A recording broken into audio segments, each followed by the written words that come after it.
Iya sahabat Alia, kita ketemu lagi. Ini sesi yang kedua ya. Kita masih ngobrolin tentang dokter asing. Wacana dari pemerintah nih yang akan mendatangkan dokter asing ke Indonesia.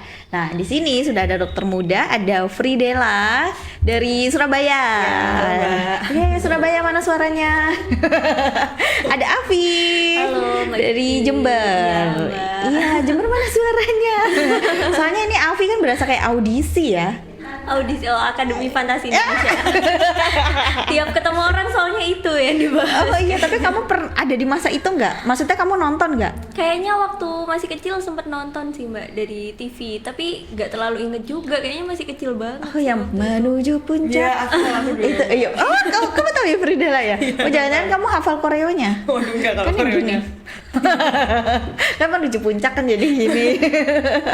Dia Oh. suka nyanyi soalnya Mbak. Nyanyi coba do re mi gitu. Kalau kita soalnya kan nggak bisa ya kan. Kalau Fridela berarti hobinya nyanyi. Kebetulan hobinya nyanyi. Biar nggak stres jadi nyanyi. Betul. Oh, kalau kamu biar nggak stres apa? Biasanya sih nonton film. Sebenarnya nyanyi juga suka, tapi bukan yang kalau Fridel kan kayak sering dulu kan kayak tampil gitu-gitu. Oh. Kalau aku sih ya nyanyi-nyanyi aja yang nggak yang tampil gitu. Nyanyi di kamar Iya, gitu di ya. Tapi kayaknya kalian mungkin suaranya bagus-bagus nih. Kalau Fridel udah ketahuan ya. Udah ya. Ya. Berarti cocok kalau Fridel sama Afi. Ya ini audisinya. Oh, iya. Ini Afi. Iya. Penyelenggaranya. Iya, penyelenggaranya. Silahkan Fridel nyanyi. Ya ini kita ngobrolin tentang ini dokter asing ya. Emang sempat dibahas kemarin sama teman-teman kalian juga. Jadi kita mau nanya lagi kalau menurut pendapat kalian, karena kan memang pas banget lagi booming, meskipun mungkin kalian juga agak serem ya. Iya. Agak takut ya. Agak takut.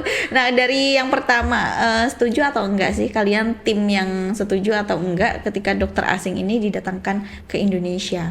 Oke, mungkin dari aku dulu ya. Oke, kalau aku sih sebenarnya lebih ke arah enggak ya. Kenapa? Soalnya kalau berkaca dari alasan-alasan yang disampaikan dari Menkes dan juga orang-orang yang mungkin yang setuju dengan itu tuh kata-katanya tuh kayak menunjukkan bahwa kita tuh kekurangan dokter, jadi butuh dokter apa dari asing atau mungkin kayak nggak ada beberapa alat-alat yang kayak nggak bisa dioperasikan. Saya sempat baca juga katanya tuh mau mendatangkan berapa ratus alat cath lab, cuman ternyata yang bisa mengoperasikan tuh hanya sekitar 30-an atau berapa orang dokter aja. Jadi dipanggil untuk dokter asing tuh untuk kesini kayak gitu misalnya. Nah kalau aku sendiri ya, dari aku kenapa nggak dibalik aja gitu loh? Kenapa nggak kitanya yang disekolahkan untuk tahu gimana cara pengoperasian alat ini kayak gitu. Sekarang itu kan juga bisa buat kayak studi banding dan lain sebagainya. Terus habis itu setelah itu yang kalau dokter kurang dan lain sebagainya itu juga bukan solusinya, itu bukan malah mendatangkan dokter asing gitu loh. Karena sebenarnya kan permasalahan di pemerataan juga kan. Pemerataan itu kurang rata, jadinya orang-orang tuh sebenarnya nggak mau ditaruh di daerah-daerah yang mungkin terpencil, bukan kota-kota besar kayak di daerah Jawa dan Bali ya. Nah hal itu juga salah satunya kan di pemerataannya. Itu kenapa kok dokter ini nggak mau kok ditaruh di situ. Nah itu kan harus dipecah lagi, kenapa ya kok nggak mau kayak gitu. Jadi sebenarnya memanggil dokter asing itu bukan suatu solusi yang karena ada dokter asing berarti masalahnya selesai, nggak seperti itu gitu loh. Soalnya kalau dari saya sendiri sebenarnya dokter-dokter Indonesia itu juga mumpuni kok, nggak mesti harus dari asing kayak gitu sih mungkin. Berarti memang masih belum perlu ya? Nggak perlu banget. Kalau untuk yang menetap dan bekerja 100% di sini ya itu sebenarnya nggak seperlu itu gitu. Kalau dari kacamata saya gitu. Mungkin kalau misalkan dia hanya memberikan ilmu ya kayak pelatihan kepada dokter-dokter kita, itu mungkin masih oke lah ya, bukan untuk bekerja lama-lama di sini gitu ya. Oh, kalau dari Afi? Kalau dari pandangan aku sendiri, sebenarnya aku setuju juga sama apa yang diomongin sama Fridel. Jadi kalau misal kemarin itu sempat baca alasan-alasan Kemenkes kenapa kok mau mengundang dokter asing buat kerja di Indonesia. Nah salah satunya yaitu tadi karena pemerataan SDM. Nah sebenarnya kita itu nggak kekurangan dokter kok sebenarnya. Maksudnya kayak sebenarnya banyak sumber daya yang bisa buat disekolahkan seperti apa yang tadi kata Fridel. Nah tapi dilihat juga kayak kenapa sih kok dokter-dokter ini kan nggak ratanya, karena di daerah-daerah terpencil itu kan lebih kurang gitu dokternya. Nah mungkin yang saat ini diperbaiki terlebih dahulu itu lebih ke fasilitas, infrastruktur, akses kesehatan, mungkin itu yang lebih urgensi dibutuhkan. Kalau misal dari fasilitas, infrastruktur dan akses mungkin dan lain-lain itu sudah baik, pastinya juga pemerataan itu bisa dilakukan gitu kan. Hambatannya sekarang juga kayak juga dokter itu mau mikir ke terpencil itu kayak yang nanti susah, terus fasilitasnya juga susah didapatkannya. Jadi kayak itu ketakutan terbesar sebenarnya kalau menurut dari pandangan saya. Jadi kayak yang untuk dokter asing ke sini sebenarnya itu oke, tapi saat ini permasalahannya lebih ke ini fasilitas yang kurang memadai di daerah-daerah terpencil. Jadi kalau misalnya itu sudah diperbaiki, ada kemungkinan pemerataan SDM itu bisa dilakukan tanpa kita mendatangkan dokter asing. Jadi masih belum perlu ya. Kalau dari pandangan saya belum perlu. Jadi sudah bisa disimpulkan, mending sarprasnya dulu deh, gitu ya, yang dibenahi gitu ya, supaya layanan masyarakat, layanan kesehatan ke masyarakat itu bisa lebih baik lagi gitu ya. Atau mungkin termasuk jalan gitu, kan kasihan ya kalau yang di pedalaman jalannya rusak pas ibu-ibu mau melahirkan, itu kan maksudnya banyak banget cerita-cerita yang seperti itu gitu ya, sampai akhirnya mungkin ada yang sampai melahirkan di jalan juga. Jadi mendingan semuanya dibenahi dulu Indonesia, bukan langsung mendatangkan kayak gitu ya. Iya, benar. Jadi kalian memang tim yang masih belum perlu. Kalau cuma sekedar pelatihan, oke lah gitu ya. Nah kalau dari pandangan kalian sebenarnya ada nggak sih dampak positifnya? Kalau tadi kan lebih kayak kalau datang kayaknya nggak usah dulu ya gitu ya. Kalau dampak positifnya gitu kira-kira ada nggak menurut pandangan kalian? Kalau dari aku pasti ada, karena kan setiap kegiatan atau sesuatu kan pasti nggak cuma negatifnya aja yang kita harus lihat kan, pasti ada positifnya juga. Sebenarnya ada, karena kan kalau dari otomatis dari segi alat misalnya nih, kalau ambil lagi dari alat lagi ya, karena kan di luar negeri ini jauh lebih lengkap daripada di Indonesia sendiri kan. Nah mungkin dengan adanya hal tersebut itu bisa diadaptasi kita, misalnya kayak kita nggak datangin alat baru, ya udah kita belajar sama-sama di sini, atau enggak misalnya mau komparasi kayak misalnya sistem entah itu pendidikan, entah itu sistem jaminan kesehatan, atau mungkin segala macam tentang terkait penelitian terbaru. Nah itu mah fine aja, karena ya kita juga butuh hal itu, karena kan ilmu kedokteran ini kan selalu update selalu kan, selalu update dan lain sebagainya. Dengan adanya datangnya dokter asing dan lain sebagainya itu juga bisa menambah insight buat kita sendiri gitu loh. Jadi itu juga nggak selalu negatif sebenarnya, juga bisa sesuatu menambah pengetahuan, menambah skill juga. Jadi sebenarnya nggak semena-mena negatif kayak gitu. Jadi mungkin positifnya bisa diambil dari situnya. Gitu. Dari Avi? Iya, setuju banget sama Fridel. Kayak kalau misal terkait dengan ilmu ya seperti yang kita ketahui, ilmu kedokteran itu kan berkembang. Jadi bisa jadi orang lain lebih tahu dari kita dan kita butuh ilmu itu. Jadi memang ada dampak positif negatifnya gitu. Kalau dampak positifnya ya kita bisa tahu kalau di sana itu gimana sih cara menangani kasus ini, cara menangani kasus yang ini lebih baik yang gimana. Karena kan ya itu tadi, ilmu berkembang dan kayak siapa tahu mereka udah tahu ini kita belum tahu, atau sebaliknya. Jadi lebih ke exchange gitu loh, kayak bisa saling kasih tahu, bisa transfer ilmu, kayak studi banding lah istilahnya. Iya, studi banding lah. Misalkan dianya sudah bisa apa, ya udah kitanya gitu ya. Termasuk tadi yang kayak alat-alat gitu. Ya udah datangkan nggak apa-apa untuk ngajarin kita gitu kan. Dan alatnya juga kita harusnya udah punya Indonesia, bukan istilahnya kayak sewa lagi atau gimana gitu ya. Kan sayang banget ya. Mendingan kita beli alat, kita belajar yang gunain ya tenaga dari kita kayak gitu. Nah, tapi kalau ini ya, kalau ngomongin tentang mindsetnya masyarakat gitu ya, kalau saya berobat mending ke luar negeri kalau misalkan untuk yang punya uang gitu ya, karena kan semuanya sudah, dari mulai alat sudah ada, sudah mendukung, dari mulai dokter juga sudah mendukung gitu.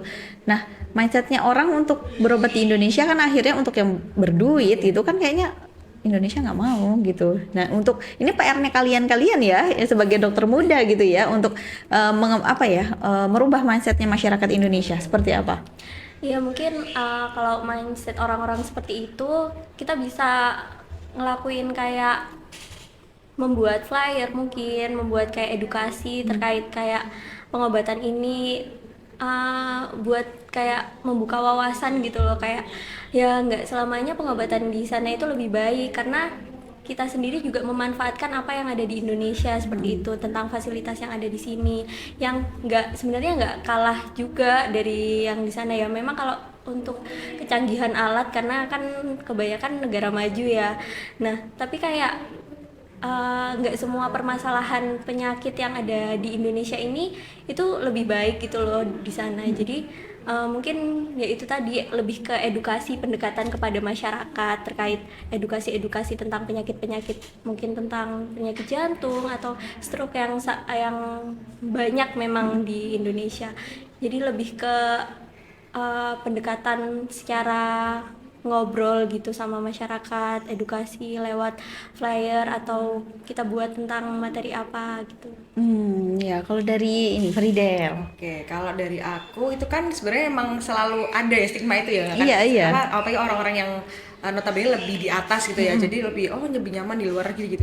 Gitu. Sebenarnya perlu ditelaah kenapa kok kayak gitu loh. Kenapa kok lebih milih di sana gitu loh. Mungkin pasti yang pertama karena penanganannya di sana mungkin baik banget, apa misal dari sistemnya juga lebih enak. Kayak di sini kan ngantri kayak gitu misalnya. Di sini ngantri, di sana enggak. Habis itu di sana juga mungkin dari segi kebersihan misalnya di sana lebih bersih atau dan sebagainya, karena pasti ada faktor-faktor hal kecil itu yang mungkin mereka nggak dapet di sini gitu. Nah dari situ kita harus coba lihat coba kita telah problematiknya di mana gitu. Di sini ya udah kita harus coba adaptasi hal-hal baik yang ada di sana atau di sini, karena kalau dari segi mungkin alat kadang ada beberapa alat yang di sini nggak ada misalnya, tapi itu kalau dari segi kayak gitu tuh sebenarnya bisa diatasi dari kitanya gitu loh. Dokter di sini juga nggak kalah pintar sebenarnya, cuman itu lebih ke kayak pasti ada sesuatu hal yang nggak bisa didapatkan mereka di sini gitu loh. Nah itu yang harus kita cari kenapa ya, apa ya, itu yang harus kita ubah gitu loh. Jadi supaya mindset itu tuh tidak selalu ada, karena sebenarnya kalau misalnya dari dengar juga dari orang-orang yang sempat saya baca entah di sosial media itu juga mengatakan bahwa sebenarnya tidak jauh beda.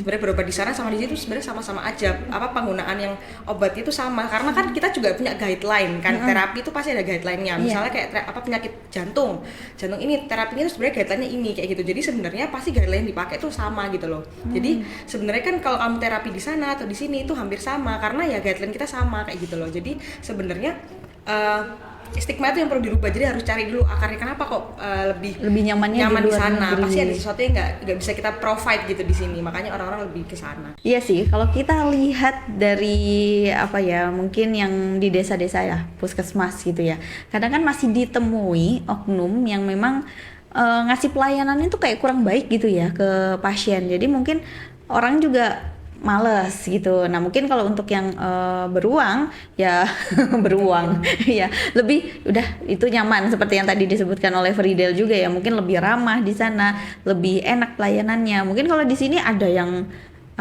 istilahnya ya kurang enak lah, kurang enak gitu ya. Jadi mungkin itu dicari dulu akarnya. Kalau memang itu masalahnya kita perbaiki gitu. Kalau misalkan dari alatnya ya mungkin bisa justru kita beli alat aja ya daripada kita mendatangkan dokter asing gitu kan ya. Benar. Berarti sebenarnya nggak ada perbedaannya ya untuk pendidikan di Indonesia dan di luar negeri sebenarnya yang diserap oleh SDM-nya Indonesia gitu ya. Kalau dari kalian pendidikan di Indonesia sama luar negeri itu seperti apa? Kalau dari kita sendiri kan, kalau sekolah di Indonesia sendiri kan untuk sekolah kedokteran ini kan pertama harus melewati yang preclinic phase ya, itu yang dimana kita ya sama sebenarnya kayak kuliah-kuliah lain dimana kita harus sampai sarjana kedokteran itu tetap dengan sistem blok dan sebagainya. Nah itu kita harus menghadapi sekitar 3,5 sampai 4 tahun kan. Setelah itu kita baru masuk ke clinical phase. Di luar negeri pun juga akan melalui clinical phase karena beda sekali sistem pembelajaran di preklinik sama di klinik, karena preklinik kan lebih ke teori kan, sedangkan kalau klinik ini lebih ke aplikatif. Jadi itu beda banget karena kita pegang pasien di rumah sakit itu waktu di klinik ini dan pasti di luar negeri pun juga akan melalui fase ini karena kita butuh sekali gitu kan, karena tanpa implementasi kita nggak bisa untuk nanganin nanganin pasien nanti ke depannya, karena setiap teori dan realita tuh beda gitu loh. Jadi ternyata nggak semua apa cocok dengan obat ini, ternyata ada ini. Nah, itu kan kita harus pelajari di clinical phase. Itu yang kita hadapi selama 2 tahun itu tadi. Yang pasti di luar negeri juga ada step-stepnya seperti itu kayak gitu. Jadi makanya kok sistemnya itu beda sama kuliah lain karena itu tadi kita nangannya manusia karena lebih complicated dan sebagainya kan. Sedangkan kalau yang mungkin jurusan lain nggak pakai ada yang kayak clinical phase itu tadi gitu. Jadi juga habis itu kita masih harus internship lagi kayak gitu kan polanya. Jadi habis dari preklinik, klinik lalu internship itu sekitar 1 tahun ya. Itu juga kita udah posisi sudah jadi dokter kan, sudah lulus, terus itu juga salah satu itu masih dalam step pendidikan karena kita masih dalam supervisi kayak gitu. Jadi cukup panjang untuk perjalanan dari pendidikan kedokteran di sini kayak gitu. Supaya ya karena menyesuaikan dengan standar kompetensi juga kan, karena nggak mungkin kita jadi dokter cuman ya yang abal-abal yang nggak tahu apa-apa kayak gitu. Makanya sepanjang itu pendidikannya karena ya kita tuh anggap aja kalau dokter kan tokoh masyarakat kan, jadi kita ngomong apa itu orang pasti percaya, jadi makanya harus mengalami apa kayak tempaan yang lumayan kayak gitu. Jadi pendidikannya ya harus seperti itu dan harus dilalui. Mungkin itu sih kalau dari Indonesia sendiri ya. Dari Indonesia ya. Kalau dari Avi? Iya, kalau misalnya terkait sistem pendidikan, sebenarnya kalau alurnya kayak kita harus belajar tentang preklinik dulu, lalu klinik, itu sebenarnya mungkin sama ya seperti di luar negeri. Tapi mungkin yang perbedaan lagi yang mencolok dari pendidikan kedokteran di sini itu lebih ke, kalau di sini kan terkenal dengan penyakit-penyakit endemiknya, penyakit-penyakit endemik yang dimana ya itu bisa menjadi salah satu alasan kayak kenapa kok beda dengan yang ada di sana, karena kan dari segi musim mungkin kita juga berbeda, akhirnya penyebaran penyakitnya juga berbeda, dan mungkin itu juga itu alasan yang kayak nggak semua penyakit sama gitu penanganannya antara di luar negeri dengan di Indonesia sendiri. Jadi kalau misalnya, tapi kalau dari segi pendidikan ya benar kata Fidel tadi, ada yang namanya guideline, dimana pasti kita mengikuti apa yang ada di guideline. Oh, kalau itu ini ya udah kayak aturannya udah sama semua gitu ya? Kalau dari penyakit itu pasti ada guideline-nya kan. Jadi kita pasti ada kayak suatu penelitian itu yang membuat guideline sebenarnya kalau terapi kalau pasien penyakitnya ini terapinya apa itu sama kita sih pasti. Cuman mungkin ketersediaan dan lain sebagainya itu yang kita kadang nggak bisa sesuai guideline itu karena ya harus mutar otak lagi kayak gitu mungkin. Jadi ada beberapa yang harus diadaptasi kayak gitu sih.